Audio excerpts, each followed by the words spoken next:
하나님 말씀은 히브리서 8장 1절에서 4절까지입니다. 지금 우리가 하는 말의 요점은 이러한 대제사장이 우리에게 있다는 것이라. 그는 하늘에서 지극히 크신 이에 보좌 우편에 앉으셨으니 성소와 참 장막에서 섬기는 이시라. 이 장막은 주께서 세우신 것이요 사람이 세운 것이 아니니라. 대제사장마다 예물과 제사 드림을 위하여 세운 자니 그러므로 그도 무엇인가. 드릴 것이 있어야 할지니라. 예수께서 만일 땅에 계셨더라면 제사장이 되지 아니하셨을 것이니 이는 율법을 따라 예물을 드리는 제사장이 있음이라. 아멘. 여기 대제사장 이야기가 나오고 그 다음에 성소 장막. 그 이야기 나오고 예수님은 땅에 계시지 않고 지금 하늘에서 위엄의 보좌 우편에 앉으셨다는 이야기가 나옵니다. 이 이야기는 이 지상에서 유일하게 의미 있는 것이 있다는 겁니다. 2절에 주께서 베푸신 것이요 라고 되어 있거든요. 친히 하나님께서 베푸신 작품이 하나 있어요. 그것은 장막입니다. 성소와 장막은 이 시간 중에서 유일하게 의미가 있는 겁니다. 그리고 그 안에서 활동하고 있는 대제사장도 유일하게 의미가 있는 겁니다. 그런데 예수님은 어디에 계시는가? 하늘에서 위엄의 보좌. 우편에 앉으셨다고 되어 있어요. 그러니 시간이 흐르는 곳에는 대제사장의 활동과 성소와 성막이 의미가 있고 시간이 흐르지 않는 하늘나라에서는 주님께서 보좌 우편에 앉았다. 그렇게 되어 있습니다. 방금 제가 이야기한 것. 하늘의 보좌 우편에 앉으신 예수님. 그리고 지상에 있는 성막 성소 제사장. 그것 빼놓고 다 의미가 없다는 그 말입니다. 이것 빼놓고는 다 의미가 없는 거예요. 그 말은 어떤 것도 소용없는 것이고 의미가 없는 짓이다. 하나님 믿고 말씀대로 살아서 구원받겠다. 이것도 의미가 없습니다. 이것은 이 시간 속에서 인간들이 자기한테 의미를 주려고 애를 쓰는 그 노릇. 그러한 행위에 지나지 않습니다. 하늘에는 주님이 계시고 땅에는 제사장이 있고 그 외에는 의미가 없습니다. 우리 자신들도 거기에 해당이 됩니다. 그래서 이 지상에서 예수님과 관계되어 있는 제사장만이 의미가 있다면 그 말씀을 오늘날 보면서 자기가 무의미하다는 것을 인식을 해야 되고 또 내가 열심히 살려고 애쓰는 이것이 의미가 없다면 어느 쪽에서 이게 문제가 되는지 내가 이 땅에서 열심히 살아도 내 쪽에 무슨 문제가 있어서 하나님께서 의미 없는 것으로 간주하시는지 그 이유가 뭔지 본문을 통해서 알아야 됩니다. 오늘 본문에 보게 되면 예수님과 대제사장 하늘에 계신 분과 땅에 있는 사람이 그 차이점을 말하고 있는데 하늘에 계신 분은 땅에서 뭘 드릴 것이 없다는 거예요. 반면에 3절에 보면 대제사장마다 예물과 제사 드림을 위하여 세운 자니 땅에서 의미 있는 제사장은 뭘 하나님께 바치고 드린다는 겁니다. 그런데 4절 끝에 예수께서 만일 땅에 계셨다면 제사장이 되지 아니하셨을 것이니 이는 율법을 조차 예물을 드리는 제사장이 있음이라. 이렇게 되어 있어요.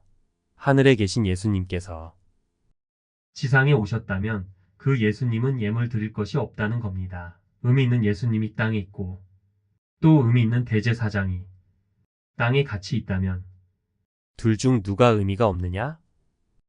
성소에서 제사를 드리고 제물을 드리는 대제사장 쪽에 의미가 없는 거예요. 대제사장이 의미 있다고 이야기하는 것은 같은 인간 대 인간으로 시간 속에서 살아가는 같은 인간끼리에서 인간은 아예 의미가 없고 하나님의 율법대로 따르는 제사장은 의미가 있다고 한 겁니다. 그런데 여기에 예수님이 합류해 버리면 재물을 드릴 것이 있는 대제사장도 예수님 앞에서 무의미한 존재가 되는 겁니다. 그 말은 이 시간이 없는 세계에서 볼 때 시간이 있는 모든 것들은 시간과 더불어서 의미가 없고 소용이 없는 겁니다. 헛짓하고 있는 겁니다. 헛짓하고 이 세상에서 아무것도 안 해도 헛짓이 되는데 왜 하나님께서는 대제사장에게 율법을 줘서 제사를 드리는 기능 직능을 의미도 없다는 그 직능을 하게 하셨는가? 그 이유가 무엇인가? 인간들이 이 땅을 살아가면서 하나님 믿고 말씀대로 살아서 구원받겠다는 이것이 근원적으로 하나님한테는 성립이 안 돼요. 하나님 믿고 그 말씀대로 살아서 구원받겠다는 이 사고방식 자체가 틀려먹은 거예요. 뭔가 인식 생각의 틀이 고쳐져야 해요.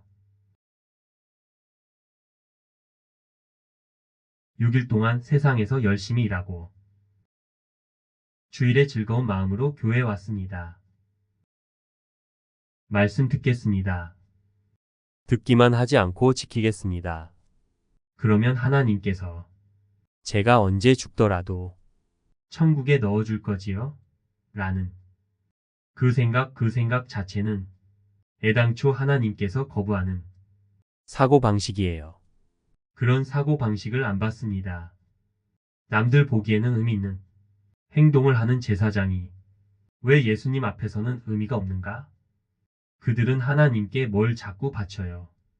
성소 성막에서 양을 바치고 염소 바치고 소 바치고 자꾸 뭘 바친다고요. 그렇게 바칠 때 같은 인간들 입장에서 대제사장에 대해서 야, 저 사람은 거룩한 사람이라서 하나님과 관련되어 있기에 하나님께 자꾸 바치면 하나님께서 그것을 받는구나. 또 받으시는구나. 우리에게 대제사장이 있다는 말은 우리가 그 제사장을 믿으면 구원받겠다 라는 것을 다른 사람들이 생각하기 마련이거든요. 그런데 오늘 본문 8장 4절처럼 막상 구원자가 오니까 구원자 되는 예수님께는 뭘 안 바쳐요. 대제사장은 바치고 예수님께는 아무것도 안 바치고 그 전에 사람들은 대제사장이 우리에게 있어서 양 바치고 소 바치고 염소 바쳐서 우리는 구원받는 사람이 맞다. 이런 식으로 자기 확정을 했는데 막상 구원자 되시는 예수님이 왔는데 예수님께는 아무것도 안 바치는 거예요. 본문 4절의 말씀처럼 예수께서 만일 땅에 계셨다면 제사장이 되지 아니하셨을 것이니 왜? 제사장은 자꾸 바쳐야 되고 예수님께는 안 바치는 거예요. 그러면 여기서 우리는 이렇게 정리해야 됩니다. 하나님께 바쳐서 구원된다는 이것은 애당초 하나님께서 원하는 바가 아니라는 식으로 깔끔하게 정리를 해주시기 바랍니다. 교회 나와서 하나님 믿고 그 말씀대로 살게 되면 여기서 인간은 뭘 기대하느냐? 전보다 더 순전한 마음, 깨끗하고 진실한 정신, 착한 영혼 이런 것으로 자기가 달라지게 되고 그 달라진 자기 몸을 하나님께 바치면 하나님께서 오 그래 깨끗해졌구나. 천국에 와야지. 너같이 깨끗한 사람이 아니면 누가 천국 가겠어? 내가 받아줄게. 이러한 계획을 인간들이 기대하는 거예요. 말씀을 지키기 전에는 더러웠는데 말씀을 지키면서부터는 전보다 더 깨끗하게 되었다. 하나님 앞에 나아갈 때는 항상 진심으로 솔직하게 나와야 한다. 솔직하게 살면 하나님이 다 응답하신다. 라고 생각하는데 여러분 진심의 반대가 진리예요. 진심의 반대가 솔직함의 반대가 진리입니다. 한강이라는 작가가 쓴 책의 내용에 인간의 진심과 진실이 담겨 있어요. 그래서 그것이 거짓입니다. 하나님께서는 깨끗한 영혼 안 받습니다. 순전하고 순진한 마음 안 받아요. 아예 안 받아요. 아예 안 받습니다. 뭔가 하나님께서 받는다는 그 인식의 틀 자체가 교회 몇십 년 다녔는지 모르겠지만 그거 다 헛방이었던 겁니다. 다 거짓말이었던 거예요. 목사가 속여서가 아니라 여러분 자신이 이미 그런 선입감을 가지고 억지로 거기에 성경을 끼워 맞췄던 겁니다. 그러면 그 인식의 틀, 생각의 틀을 뭘로 바꿔야 되는가?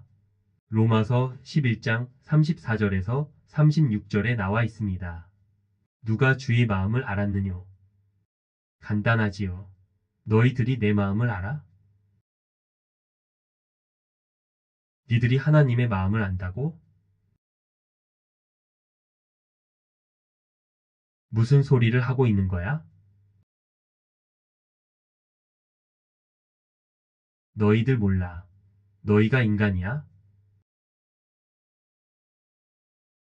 예, 그러면 너희는 내 마음을 모르게 되어 있어요. 너희가 주의 마음을 안다고? 무슨 소리를 하고 있는 거야? 누가 내 마음을 알아? 몰라. 누가 그의 모사가 되었느뇨? 누가 주의 계획을 알아맞혔어요? 누가 주님의 계획을 눈치챘습니까? 아무도 눈치챌 수 없어요. 그 다음에 뭐냐?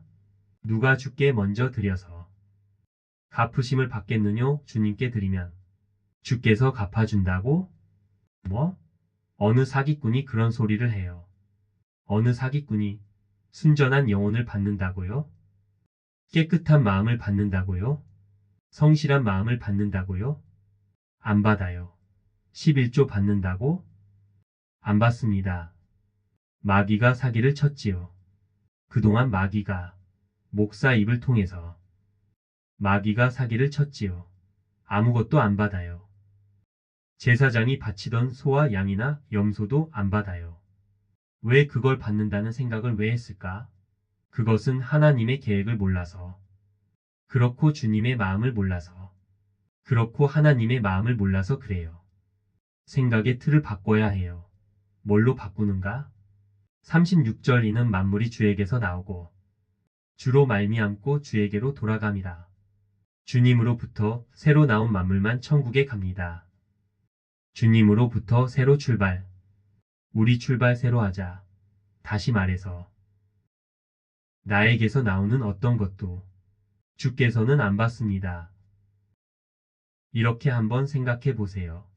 내가 주께 드리고 다시 내 것으로 남아있는 것이 있는지 없는지 여러분이 한번 판단해 보세요. 내가 주께서 드리고 나머지 내 것으로 남겨진 것이 있는지를 한번 보라 그 말이지요.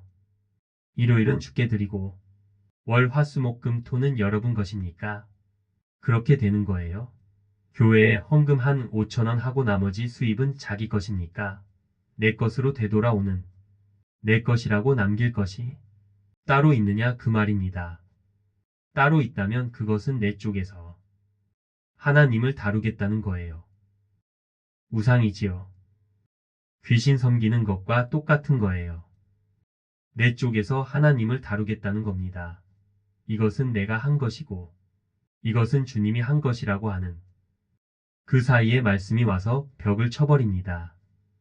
이것은 내가 한 것이고 주님이 한 것은 이것입니다. 라고 그것이 갈라질 때 이미 그것은 두꺼운 벽이 있어서 내 쪽에서 그걸 통과를 못해요.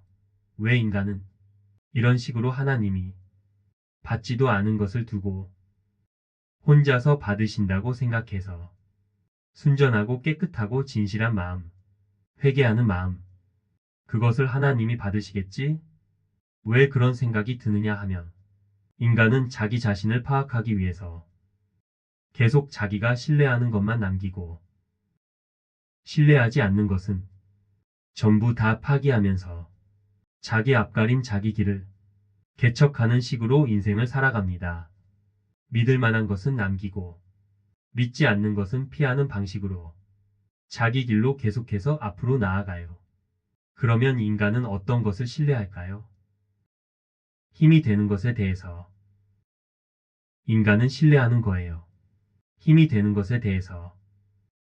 마태복음 26장 51, 52절에서 예수님께서 베드로에게 이렇게 이야기합니다.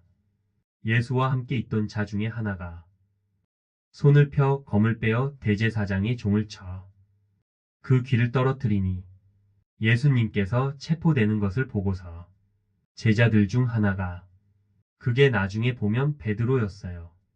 베드로가 칼을 빼서 그렇게 하니 주님께서 하시는 말씀이 이에 예수께서 이르시되 내 검을 도로 집에 꽂으라.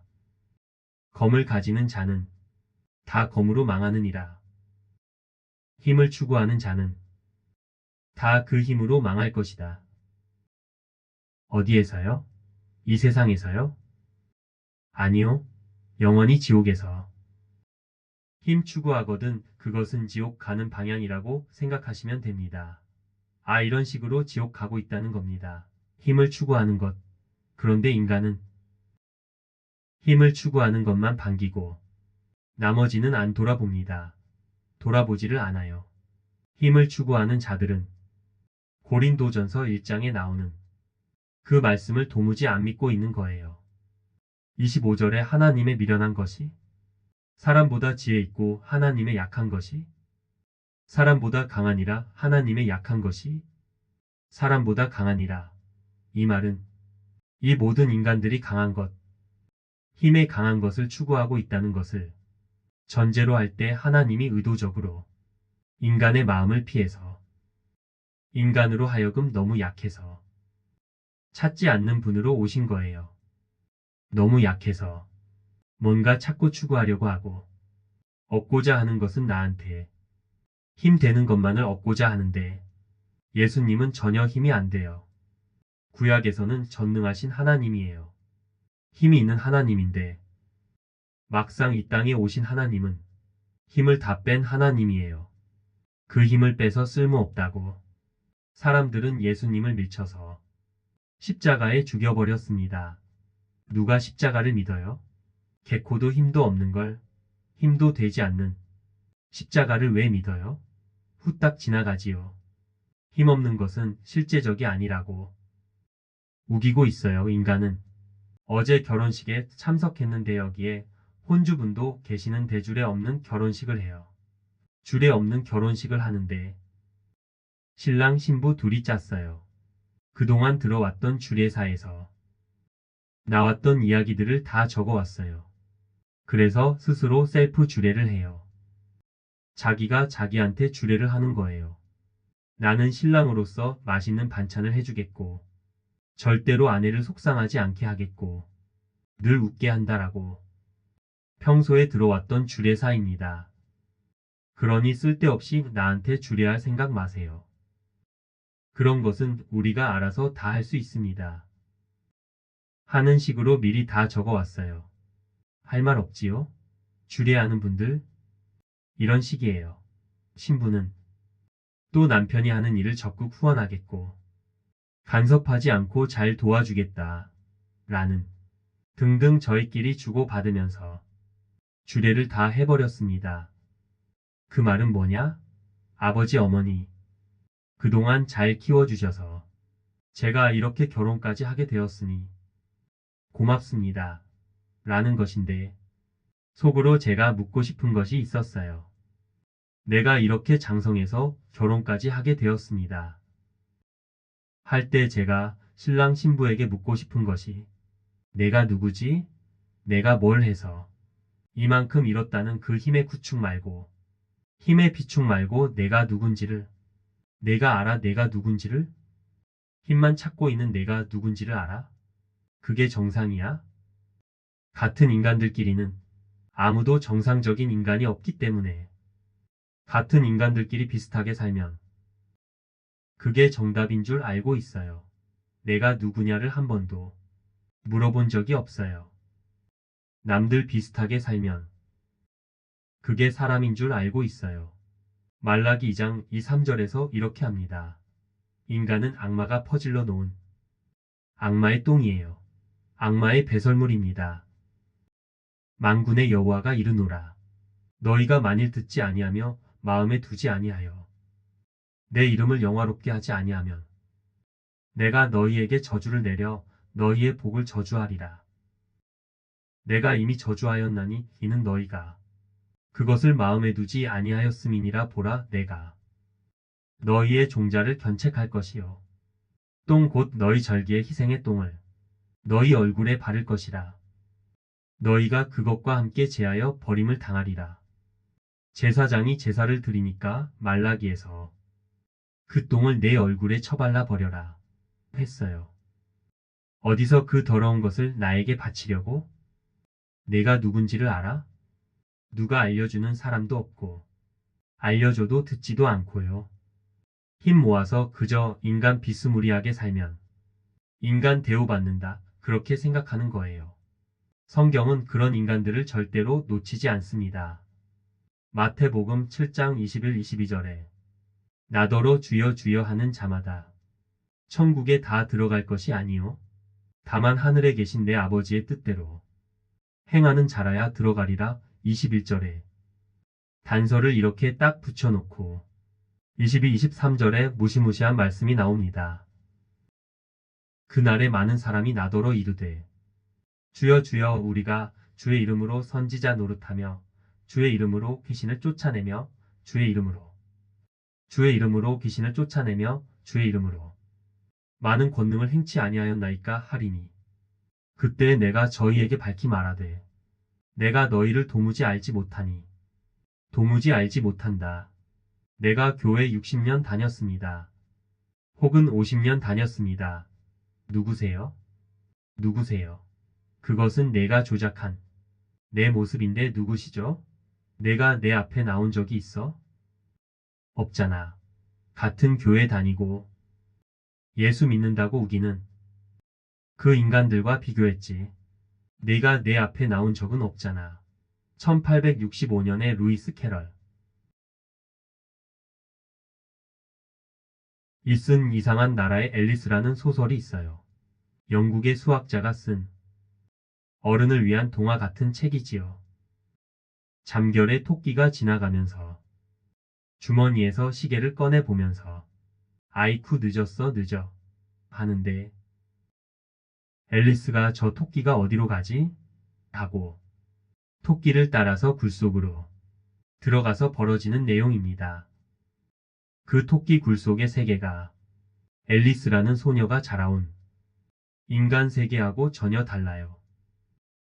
비논리적이고 비합리적이고 다른 법칙이 통하는 세계입니다. 거기서 갖가지 모험을 하면서 곤란을 겪습니다. 버섯을 먹으면서 몸을 조절하는 등 여러 가지 이야기가 많은데요. 그 중에 어떤 이야기가 제 주목을 끌었느냐? 꽃밭에 갔는데요. 꽃이 앨리스를 보고 하는 말이 예? 너 무슨 꽃이야? 꽃의 세계에서 꽃들이 보기에 이상한 꽃이 들어왔다고 여기는 거예요. 자기들처럼 생기지 않은 이상한 꽃이 오니까 예, 너 무슨 꽃이야? 그러니까 앨리스가 기가 차서 내가 왜 꽃이야? 너 잡초구나. 나 잡초 아닌데? 그러면 내가 누군지를 설명해봐. 앨리스는 그 자리에서 할 말을 잃었습니다. 내가 누군지를 내가 설명을 못한 거예요. 같은 인간들끼리 설명할 거예요. 나는 몇 학년이고 나이는 몇 살이고 학교는 어디 다니고 어디에 살고 그런 것이 돼요. 그러나 꽃들의 세계는 그런 것이 완전히 무의미한 거예요. 의미 없는 거예요. 그 책에서 이야기하는 것은 인간이 사는 이 세계가 과연 진리의 전부냐 하는 것을 묻는 겁니다. 인간은 합리적이고 논리적이지만 그 내부에 뭐가 자리 잡고 있는가? 힘이 자리 잡고 있어요. 힘에 준해서 모든 것을 법적으로 처리하는 거예요. 그 책 끝부분에 보면 토끼를 찾아야 빨리 빠져나올 수가 있는데 앨리스는 빨리 빠져나가기를 바라고 있어요. 거기에 아주 난폭한 여왕이 있고 그 여왕은 빨간 장미만 정원에 있기를 원해요. 그런데 정원사가 실수를 해서 하얀 장미를 심었어요. 거기에 빨간 페인트 칠해서 빨간 장미를 바꾸는데 그만 한 송이를 놓쳤어요. 그게 들켜서 죽어버립니다. 앨리스가 그것으로 사람을 죽이느냐? 할 때 카드 병정이 저것도 죽여라. 할 때 의학 안 돼. 하다가 꿈에서 깨어났다는 이야기입니다. 꿈속에서 앨리스라는 소녀가 느꼈던 것은 지금 오늘날 나를 구성하고 있는 것이 내가 열심히 힘을 모은다고 해서 나답게 되는 것이 아니고 현재 내가 갇혀있는 이 세계, 아무 의미 없는 무의미한 시간만 때우는 이 세상에서 나는 적합한 인간으로 살려고 헛짓하고 있지는 않느냐는 그 말이지요. 헛짓? 말씀은 왜 있습니까? 주님은 어떻게 하느냐? 말씀 따라 주님이 오신 거예요. 우리는 애초에 말씀을 버리고 만들어진 인간입니다. 그런데 이 인간이 구원을 받아요? 이 인간이 드린 것을 하나님이 받는다고요? 안 받습니다.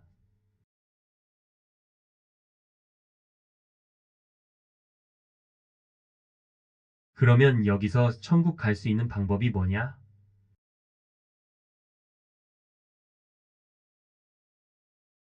앨리스는 토끼를 만나야 빠져나오는데 여기서 어떻게 방법이 있겠는가?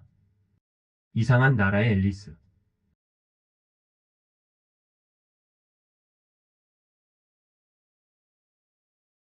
그 책에 보면 마지막에 힌트가 있어요. 카드 병정이 자기를 죽이려고 할 때 안 돼. 하면서 막다가 꿈에서 깨어났잖아요. 성경에서의 방법은 뭐냐? 우리가 말씀에 의해서 죽임을 당하는 거예요. 말씀에 의해서 죽임을 당하는 것. 죽임을 당할 때 죽는 이유를 알아야 해요. 그냥 자살하는 것과 차이가 나야 돼요. 말씀이 와서 죽여야 됩니다.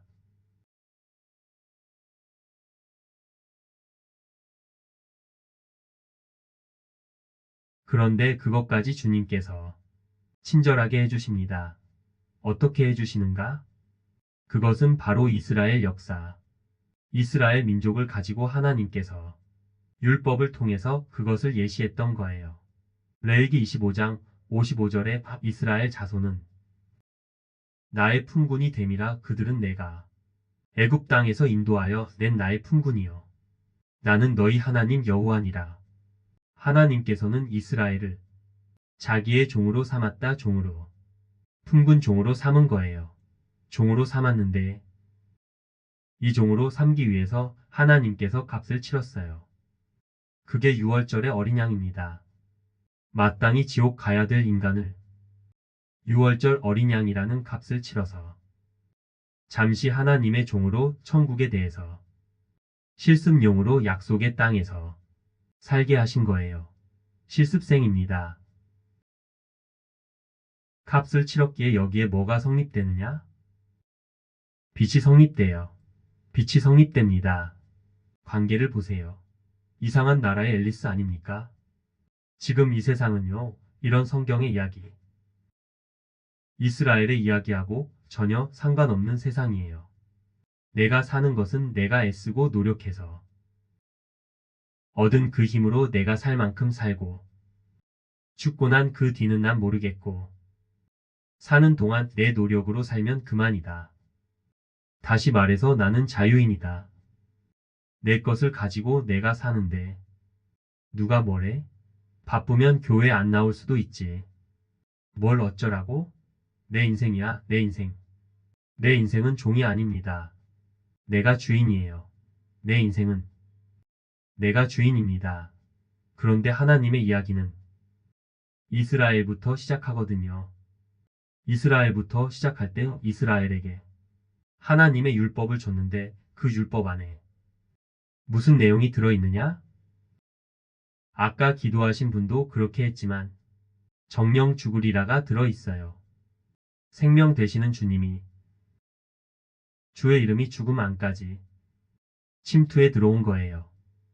죽음뿐인 세계에 생명 되시는 분이 들어와서 이제부터는 너는 나의 노예, 나의 품군 나의 종이다.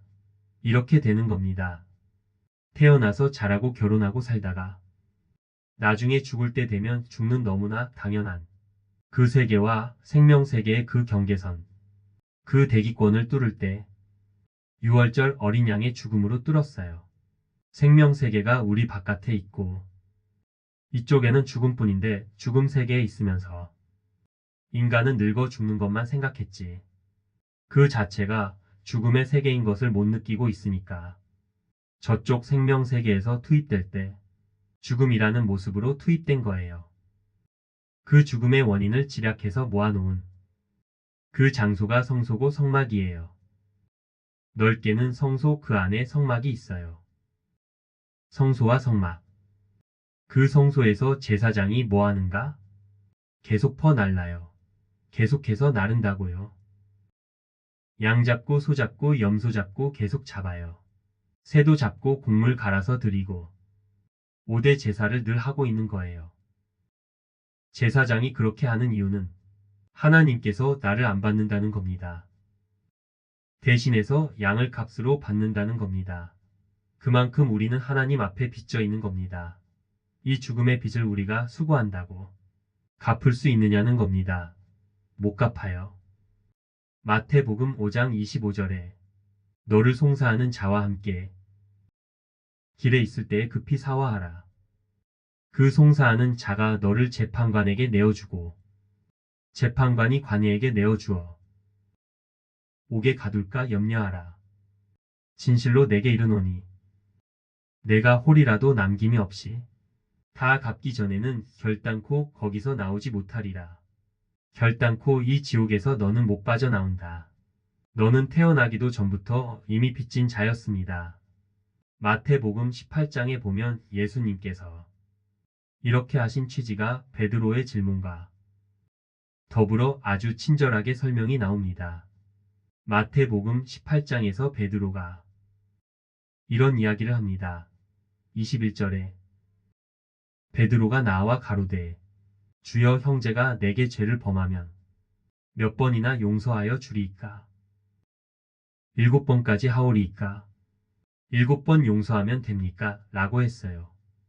22절에 예수께서 가라사대 내게 이르노니 7번뿐 아니라 70번씩 7번이라도 할지니라. 뭘 지금 베드로에게 이야기를 하느냐? 베드로야 너는 지금 너 자신이 삭제되지 않는 상태에서 내가 이미 죽은 자라는 것을 인식하지 못하는 상태에서 내가 살았다고 착각하는 상태에서 남이 나에게 죄를 범하면 살아있는 내가 저 사람에게 형제에게 7번 용서하면 됩니까? 라는 말도 안 되는 질문을 했다. 라는 거예요. 그래서 내가 말도 안 되는 답변을 할게. 70번에 7번이라도 해야 한다. 질문을 할 때 내가 죽어서 이미 삭제되었다는 그 자체에 내가 누굴 갚아줄 입장이 못 된다는 그 자체를 모르고 질문을 하고 있는 거예요. 모르고 질문하게 되면 뭐가 힘이 되느냐 하면 자기가 남을 용서하는 것도 내 구원에 비축된 힘이 될 수가 있어요. 그래서 그 다음에 나오는 이야기는 좀 길지만 제가 짧게 요약해보면 이렇습니다. 마태복음 18장 24, 25절에 회개할 때 1만 달란트 빚진 자 하나를 데려오매 갚을 것이 없는지라 주인이 명하여 그 몸과 저와 자식들과 모든 소유를 다 팔아 갚게 하라 한대 하니까 아이고 저는 못 갚습니다. 해서 그 주인이 불쌍히 여겨서 그걸 탕감을 해줬어요. 그런데 자기는 그렇게 탕감을 받아놓고는 28절에 그 종이 나가서 제게 100데나리온 빚진 동관 하나를 만나 붙들어 목을 잡고 가로되 빚을 갚으라. 그래서 못 갚습니다. 하니까 30절에 저가 빚을 갚도록 옥에 가두건을 했을 때 진짜 주인이 저를 불러다가 말하되악한 종아 내가 빌기에 내가 내 빚을 전부 탕감하여 주었거늘 내가 너를 불쌍히 여김과 같이 너도 내 동관을 불쌍히 여김이 마땅치 아니하냐 하고 주인이 노하여 그 빚을 다 갚도록 저를 옥졸들에게 붙이니라. 32-34 이 이야기를 예수님이 하셨어요. 이게 뭐냐? 현재 빚을 짊어지고 있는 그러한 존재인 것을 너희들이 왜 모르느냐. 그 말이지요. 다시 말해서 하는 빚을 갚아야 하고 또 하나는 빚을 졌다는 말은 이것이 주종 관계라 그 말입니다. 우리가 주인과 종의 관계라 그 말이에요. 정령 죽었어야 해요. 죽었는데 생명을 표현하고 생명을 드러내기 위해서 하나님과 우리 사이가 주인과 종의 관계로 생명이 찾아오신 거예요. 그게 이스라엘 민족입니다. 그러면 그 많은 빚을 우리가 무슨 수로 갚아야 구원을 받든지 천당을 가든지 하는데 무슨 수로 갚습니까? 갚을 돈뿐이나 있어요? 로마서 3장 24절의 그 그리스도 예수 안에 있는 구속으로 말미암아 하나님의 은혜로 값 없이 의롭다 하심을 얻은 자 되었느니라. 값 없이 의롭다 하심을 받았다. 돈도 한 푼 안 들고 너 다 갚았잖아. 값 없이 의롭다 하심을 얻은 자가 되었다. 이 값 없이 의로움이 유효하려면 이게 우리 안에 효과 있게 작동이 되려면 우리는 빚진 자 입장에서부터 출발해야 돼요. 그리고 두 번째 우리는 그 빚을 갚을 재주가 없다는 것부터 출발되어야 해요. 내 힘으로 내 인생 살았다고요? 우리가 바르게 살겠다고요? 내가 누군지를 지금 모르잖아요. 내가 누군지도 모르는데 내가 뭘 하겠습니다 하는 말이 얼마나 무책임한 말이에요.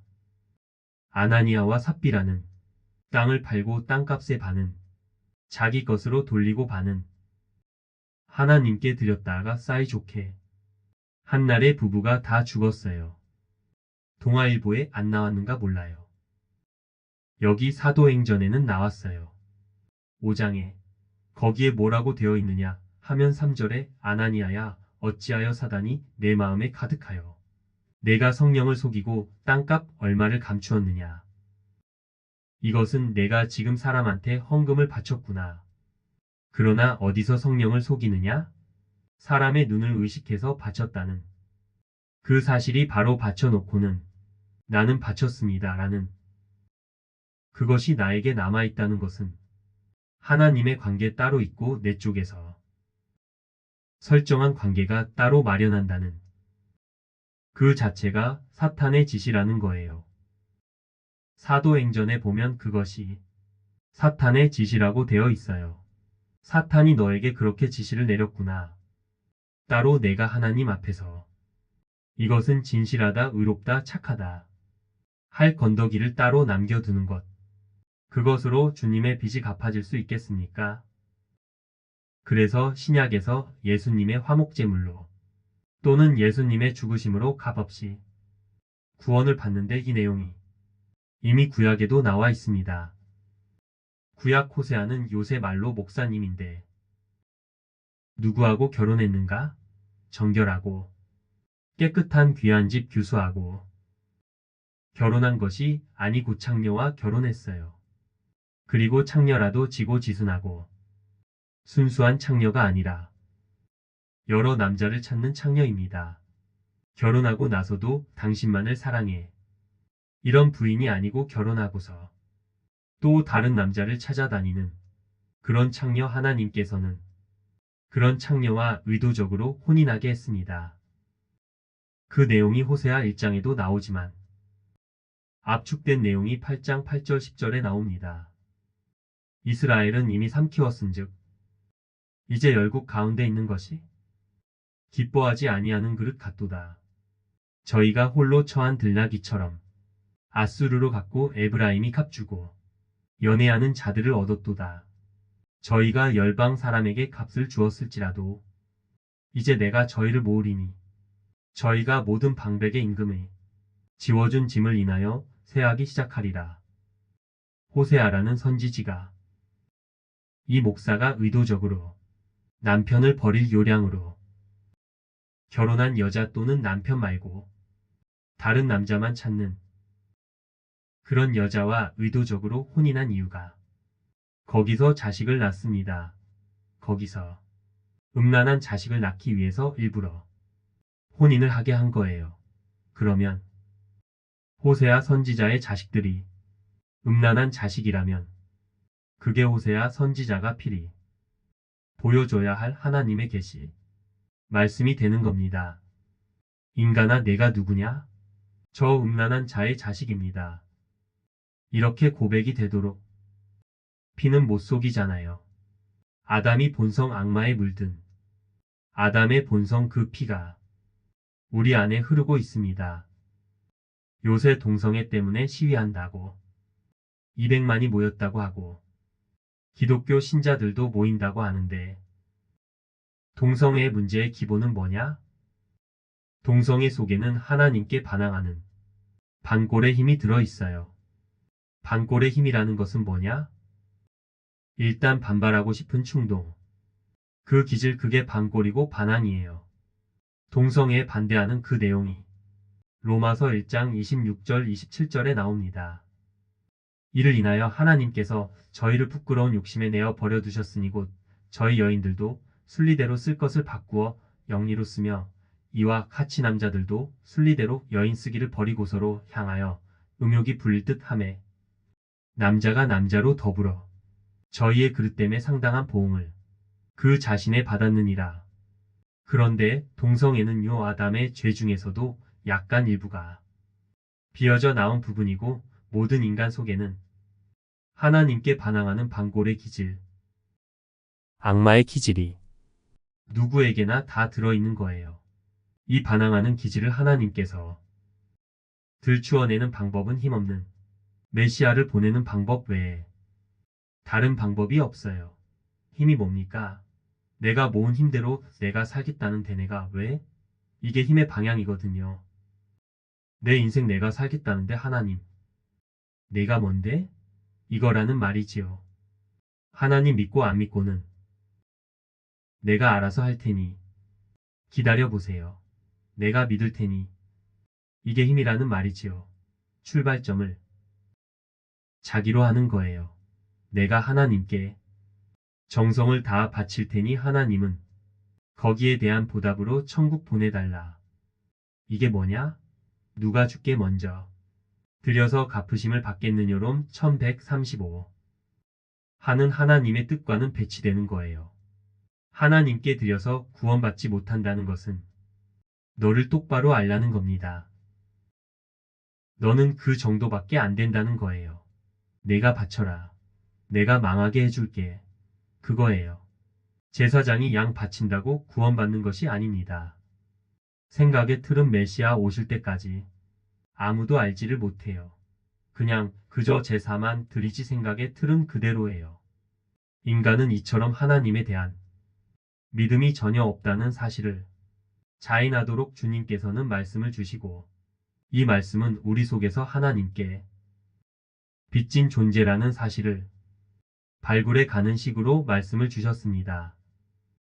특히 주의해야 할 것은 이미 정령 죽으리라는 그 공간 속에서 인간들은 죽음을 향하여 죽음 안에서 움직인다는 겁니다. 그래서 하나님께서는 말씀으로 뭘 해주는가? 내가 나쁘다가 아니라 내가 속해 있는 이 공간 그 자체가 이미 죽은 자들의 알려주는 식으로 말씀을 주십니다. 그러니까 고린도전서 2장에 이렇게 되어 있습니다. 6절에 그러나 우리가 온전한 자들 중에서 지혜를 말하노니 이는 이 세상의 지혜가 아니요 또 이 세상에 없어질 관원의 지혜도 아니요 관원이라 하는 것은 힘의 집결체지요. 통치자니까 7절에 오직 비밀한 가운데 있는 하나님의 지혜를 말하는 것이니 곧 감추었던 것인데 하나님이 우리의 영광을 위하사 만세 전에 미리 정하신 것이라 감추었던 것. 이 죽음밖에 없는 세상에서는 감추어진 거예요. 그래서 관원도 몰랐고 아무도 몰랐던 이야기예요. 오직 주님만 아는 이야기예요. 주님만 아니까 주님 오시기 전에 인간들은 하나님 앞에서 잘 보여서 구원받겠다고 기껏 바치고 또 바치고 율법대로 살고 말씀대로 살고 그래서 그것만 하는 거예요. 왜? 말씀대로 살면 사는 만큼 나에게 의가 누적될 것이고 나에게 누적된 그 의를 가지고 천국을 뚫을 수 있다는 그런 종교적인 기대감을 가지고 교회 나오는 겁니다. 생각의 틀은 안 바뀌었어요. 내가 뭘 해도 소용없다는 생각을 안 하고 있는 거예요. 과연 율법에 그들이 탈출할 수 있다는 희망이 완전히 좌절되어 있는가? 그렇지 않습니다. 율법에 이미 예언이 되어 있고 예수님이 구약의 율법을 가지고 이미 내 쪽에서 다 해소되었다는 것을 보여준 그런 대목들이 나와요. 아까 레위기 25장 55절 보셨잖아요. 52절에 이렇게 되어 있습니다. 만일 희년까지 남은 해가 적으면 그 사람과 계산하여 그 년수대로 속하는 그 값을 그에게 도로 줄지며 이스라엘 백성 자체가 하나님 앞에 종입니다. 종인데 하나님께서는 유월절 제사로 말미암아 잠시 그 빚을 해소해서 값 없는 은혜를 주셨다는 그 말이지요. 그런데 방금 이야기한 이 사실을 이스라엘 내 구성원들에게 인간들의 처지와 직업을 가지고 설명을 하는 겁니다. 어떤 사람에게 갑자기 자연재해가 와서 재산을 날리고 어쩔 수 없이 자기 몸을 팔고 남의 종이 되어야 해요. 또는 남편이 전쟁터에서 죽고 난 뒤에 수입원이 끊어졌으니 역시 애들과 함께 남에게 종으로 팔릴 수밖에 없습니다. 옆집 잘 사는 사람에게 종으로 팔려간다고 보면 되지요. 그럴 때 딱 7년간만 종노릇하고 7년 후에는 풀어주라고 되어 있어요. 그게 안식년이고 그 안식년에 7배하면 희년이고요. 이것은 무엇을 설명하는 것인가? 하나님께서 인간을 종에서 아들로 해방시키는 원리 원칙이 이미 이스라엘 율법 속에 감춰두듯이 이미 들어 있었던 거예요. 그래서 해방되는 그날이 오거든 물론 내가 주인으로서 권리가 있는 줄은 아는데 그 권리를 포기해서 돈 받지 말고 그냥 값없이 줘버려라. 값없이 그냥 자유인으로 만들어버려라. 이것이 바로 하나님께서 자기 백성에게 마지막 베풀 수 있는 전부요 최고의 복입니다. 요한계시록 21장 6절에 이런 말씀 나옵니다. 또 내게 말씀하시되 이루었도다. 나는 알파와 오메가요. 처음과 나중이라 내가 생명수 샘물로 목마른 자에게 값없이 주리니 값없이 준다고 되어 있어요. 요한계시록 22장 17절에 성령과 신부가 말씀하시기를 오라 하시는도다. 듣는 자도 오라 할 것이요. 목마른 자도 올 것이요.